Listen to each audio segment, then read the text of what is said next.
Hello everyone, my name is Appleguy and welcome to another episode of The Legend of Zelda Ocarina of Time. In the previous video we made our way through the water temple, except for defeating the boss, and in today's episode that is exactly what we're going to do, as well as some additional little chores around Lake Hylia. Let's head into the boss room right now. So this boss room may appear to be normal at first, but when we start to jump on these floating platforms it will appear that the water is not normal, and we need to be careful. What could be lurking in the water here? It could be a shark. Could be a big fish, could be Princess Ruto, could be King Zora. We don't know. We don't know what's in the water. All we know is that it sees Navi. It's got its target locked. It's trying to go after our beloved fairy, and we need to stick up for her. As it rises up above the water, you will notice it still has some water vision, which means it's probably a creature of the water. It is in fact this little ball, super scary. It is the giant aquatic amoeba Morpha. This fight is simultaneously the easiest and hardest fight in the game. It is meant to be this little island hopping challenge where you need to go back and forth to get Morpha to throw up one of its tentacles and then enter the tentacle and all that stuff. But if you are skilled, you can just stand here in the corner and hookshot Morpha out of the water, because that is how you cause it to come fight you. Once it stands still, okay, looks like I'll have to wait for it to get up another tentacle. There we go. Come on. Come fight. Come on out. Looks like it's going up for another tentacle attack. Here we are. Just stand back in this corner. It cannot hit you in the corner. That's something pretty neat. So if you're having some difficulties with that, hey, thanks for coming right to my doorstep. I appreciate that. No, come back. Right here. Right to my doorstep. Perfect. And then if you start hitting Morpha into the wall, it can't go anywhere. It's locked. It can't run anywhere. If you keep it stunned in that corner, and if it does try to get away, you can try and hookshot it back. Come on, Morpha. There you are. And that's it. We just finished the boss fight in less time, and then it took me to do the intro. Awesome. Of course, there's tons of other ways you can defeat Morpha. There's so many attacks that it has that I can't even show off, because that was the boss fight. We're done.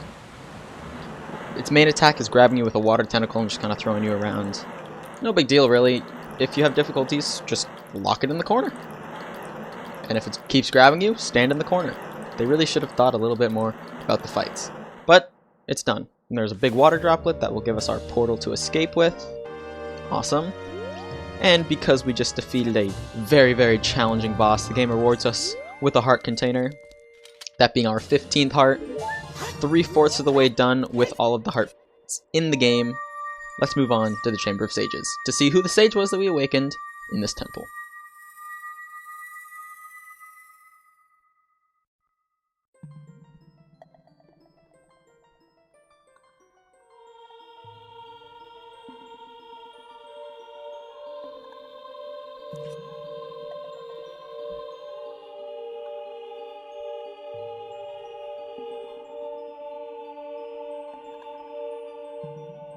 Link!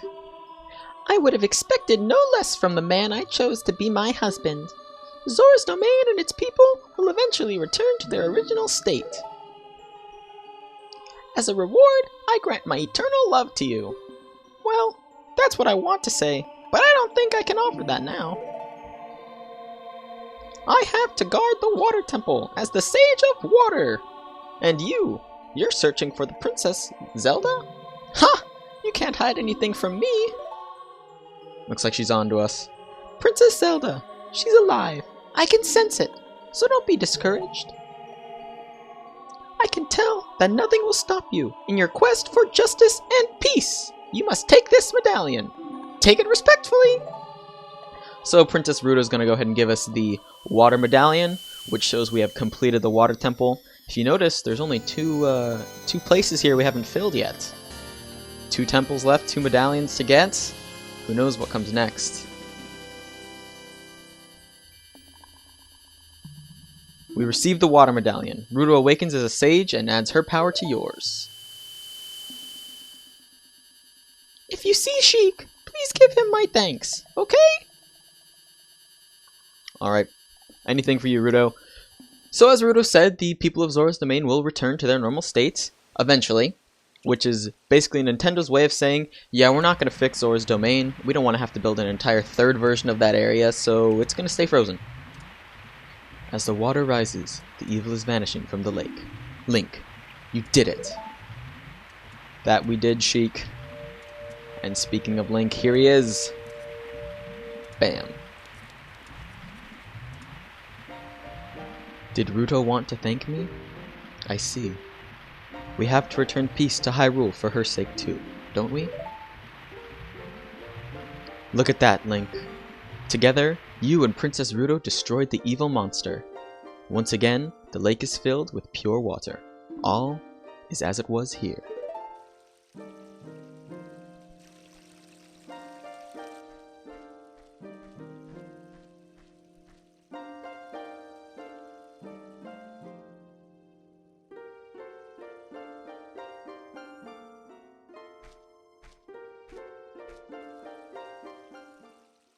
What? We didn't even hear the Deku Nut go off. How did Sheik disappear? Oh, Sheik's just up there. Is Link gonna notice? No. Looks like he's too oblivious. Splash! That's my favorite thing about Sheik. Normally he's out here throwing Deku Nuts or warping. This time he's just, yay! Splashdown. Alright, Lake Hylia filled with water. Many things we can do here. First thing requires us to go back to our original loadout. We need to play the Sun Song, because at nighttime there is a golden Skulltula we can grab. He's actually on top of this tree right over here, and we need to use the long shot to hit him. Oh, looks like I don't have a good angle. There we are. That should be good, right? Yes, and then you see he is up there. You can go up there and face him hand-to-hand combat, but I have a long shot. Perfect. And then let's see if we can be like Sheik. Whee! Splashdown. Cool. There are more golden Skulltulas to grab, but the next thing we need to do is actually wait until morning time, because this plaque actually allows us to get a new item outside of a dungeon, which is pretty strange. When water fills the lake, shoot for the morning light. Basically it says, after water is filled, so after beating the water temple, and morning has come, we need to shoot for the sun, the rising sun. Unfortunately, we cannot play the Sun Song because that will skip us past the appropriate time, so we have to wait. I'll be back when it is time to fire at the sun. Alright, the cuckoo has crowed, so that means it's time to fire our arrow. It will go directly into the sun and come back with the power of the sun, just enchanted with it, I guess. I don't know how this works. But you see there's an arrow there and it's got some special magic on the end. Don't forget to pick this up. It doesn't go right into your inventory. If you're playing along, you need to go over here and grab it. You can't just be like, object done, and walk away. So let's head over here now. You can see it is super special. Let's go ahead and grab it. This is the fire arrow, so it's the normal arrow, except now it is on fire. It does more damage, but it consumes magic. Let me go ahead and show this off really quickly. You see it just goes right here. You equip it, and it makes all your arrows that you shoot fire. So you see there's some fire around it, our magic is blinking, and if we were to let it go, it shoots out a fired arrow. Pretty cool if you need to light stuff on fire. Now instead of having to use Din's fire or a torch that we have to shoot the arrows through, we just have some native fire in our inventory, which is amazing. Next thing is actually another golden Skulltula and a piece of heart over here by the laboratory. Why don't we go ahead and show off the power of the fire arrow on you? Yeah, goodbye. Not that we wouldn't have one-shot him with a normal arrow, but you know, it's pretty neat just to have. Let's go ahead and show this off. If you pull it back, there's a little grotto here you can enter. Just some business scrubs down here. Let's see what they all have to sell. Probably just some normal stuff. You give me Deku Nuts. I don't want Deku Nuts. You sell me arrows. No thank you. And you sell me, okay. Got him with my hook shot. What do you sell me? Bombs? No thank you. Alright, so if you need bombs, arrows, or Deku Nuts, you can come down here. That's neat. Continuing on with the mission at hand, we have that piece of heart we need to get. So there's two ways to get up onto the top of the lake laboratory. You can either play the Scarecrow song, or you can use the magic bean that you may or may not have planted here. I did plant the magic bean, so I'm going to write it. Additionally, if you were to stick with this magic bean as it went up, you could get over to the fishing pond without the water being raised. You can't see, but it flies all the way over there. I'm waiting now for a Gwei to come over here, because if you try and climb this while the Gwei is still here, it won't work super well. Let's see, where is he? There he is. Yes, please, swoop down at me. Goodbye. As I said, if you were trying to climb that, he can hit you off from midway, and it's not good, because then you'll fall all the way back down and lose all your climbing progress. So just up here, there's just a piece of heart laying out in the open. No big deal, but we will gladly take it. There we are. And now we need to go into the lake laboratory, because there is another thing we can do in there. For the time being, let's go ahead and just head over here. This is where the entrance is. If you remember, we traded the eyeball frog here for the prescription eye drops. What we need to use in here are the iron boots to sink down to the bottom of his little tank. And then there's going to be a crate we can roll into. There's also some money and a shark. I don't know why there's a little shark down here, but there he is. Pretty cool, I guess. Last bit of money, and then into the crate we go. Looks like we didn't have enough momentum. There we are. And of course we can just grab ourselves a golden Skulltula token, and up we go. There is more we can do in here, but at the time being we don't have the equipment necessary, which is a little bit unfortunate, but you know, no big deal. We just need to head out. Now it's time for us to visit the fishing pond ourselves, so you can either swim over there or just take a nice ride on a magic bean plant. Much like we did as a child, we need to break the world record of largest fish, which means we need to catch one bigger than 10 pounds, I believe. Here we are. Let's tell him we want to play. Hey, mister, I remember you. It's been a long time. How many years has it been? 7 years? What have you been doing all this time? You're my only customer. I'm almost out of business. Seriously. On top of that, my hair... never mind. Well, do you want to go fishing? Of course we do. We'll pay the 20 rupees. So fishing is the same as it was when we were a child. We just need to catch a very large fish. There are some places where we can find some illegal sinking lures, but equipping that, as I said, was and always has been illegal. So we have to do our best to avoid catching that lure. It's just hidden around. So I'm going to do my best now to move back over to this position. He has been appearing to kind of rest over, kind of on his own. I'm analyzing some fish behavior here. Alright, we have him on. This is the big fish of the pond. Please don't break off. I would probably cry. Please, you don't want to go to the bottom. You want to come into my pockets so I can take you and get the item and not have to fish anymore.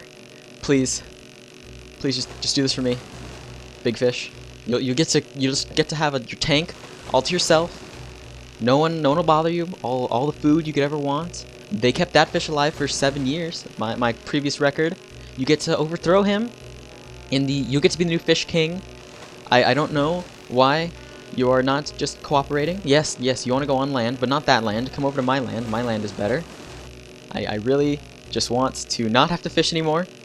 It's been 30 minutes of me fishing, of just tiny fish. I caught a 10-pounder, but that's like whatever, and an 8-pounder. Okay, weird. Yeah, you didn't even see that in the Let's Play, because no one wants to see me catch a tiny fish, right? It's not impressive if you're like, I ate 2 M&Ms, you know? No one cares about that.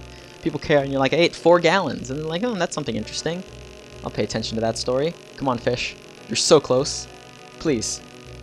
Please, fish. I don't know how to read you very well. I don't know if I'm doing the right thing to pull you in or the wrong thing to pull you in, or if I'm even pulling you in at all. I think I am pulling you in a little bit at least. Maybe not the most. Okay, we have a link camera now. That means we are very close. We got him! We caught the wicked tuna. Let's see. It weighs 20 pounds. Yes, we want to keep it. Wait. I did keep it, right? It looked like I dropped a fish in. That might have been my 10-pounder though, so... Hey, fisherman. I want to quit fishing forever. Please take my fish. What do I want to do? Please weigh my fish. Tell me it's 20 pounds. Whoa! This fish is huge. It looks like a new record. It weighs at least 20 pounds. Seriously. Okay, here's your prize. Thank you. Golden scale. We had the silver scale before. Now we can go down 9 units into the water as opposed to 6. Great. And you know what? Your fishing game is so rigged, you don't even get to wear your hat anymore. We're going to see what is under your hat and why you were talking about your hair being off lately. Let's line it up. What is behind the hat? We want answers. There we go. What? What are you doing to me? You see, he's bald, okay? That's it. It spent me 45 minutes to get this joke, but you guys, you know, it was worth it, okay?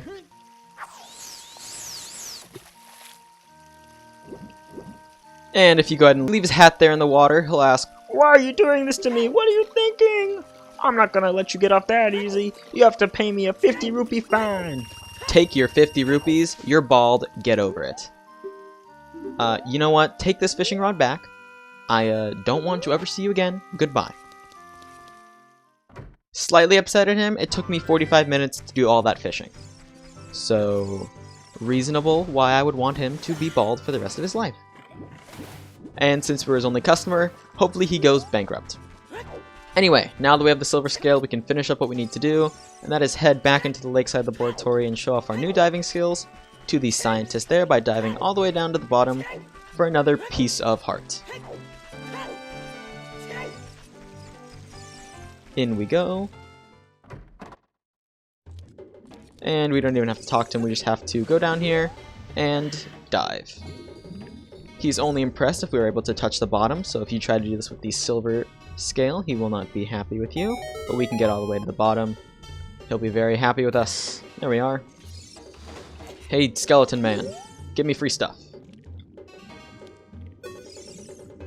You may not have noticed, but I've been watching you. You touched the bottom just now. Fantastic! I'll give this to you. There we are. Piece of heart. Perfect. Alright. That is going to do it for today's episode of The Legend of Zelda Ocarina of Time. Thank you guys so much for watching. In the next video, we're just going to be doing some more little chores, some more collecting before we head on to do more progress for the game. Please like, please subscribe, please tell your friends. I'll see you guys next time.